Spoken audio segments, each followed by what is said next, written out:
Hello, everybody, and welcome to week 4. So this week, we're going to cover the last chapter of Unit 1, and that's chapter 4, the chapter over cortical processing. So in this chapter, we're going to learn about a lot of the mechanisms that happen higher up in our sensory organ system, right, up in our cortex. We're going to learn about the dorsal and ventral pathway. We're going to learn about cortical magnification. We're going to talk about a lot of the things that are going up here in the occipital cortex. All right. Now, next week, that means next week is our first exam. So you have the exam review. You've been studying from that exam review in the study groups, all right? Which, by the way, I'm going to try and get all the study group grades up to date this week. But you've been studying in those study groups. Now's the time to make it pay and see if what you've been doing in those study groups so far has been paying off. All right, because like I said, at least in that first study group, or that first week of study groups, I could see that some people were contributing more than others. Some people were kind of being very scant about their contributions. Nowhere did I see people trying. Well, I take that back. Very rarely did I see people trying to help one another with understanding particular harder concepts. So I want you guys to use those study groups and to do that. And even if as a group you decide, hey, we don't really understand this particular concept, then as a group you can say, hey, why doesn't somebody send Dr. Randell an email about these points that we're all unsure about? Do it, please, I'm begging you. And then I can answer those questions.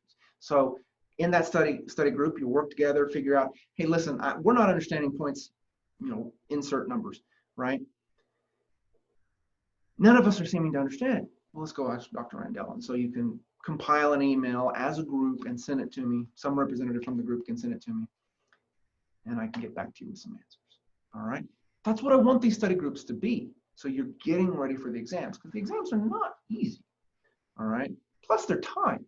You got 75 minutes to do 50 questions. That's a minute and a half per question. That's not enough time to be looking up the answer in the book. You've got to know this material before you take the exam. All right? So please, guys, please, guys, use those study groups to advance your understanding. And even if that means getting to a point of understanding what you don't understand so that you can come ask me, great. That's great. That's the ideal. All right? I'm a resource for you. All right? So the study groups are a resource for you. The book is a resource for you. All right? Use these things to the best of your ability and reach out to me as, like I said, another source. All right? So if the book's not doing it, you can't help each other doing it in the study group. That's what I'm here for. All right? All right. So this week, we have a second outline due. All right? It's due on Sunday. And just like every week, we've got a in the syllabus it says chapter 4 discussion, but it's the study groups covering chapter 4. Okay, that's both due on Sunday at 11:59 p.m.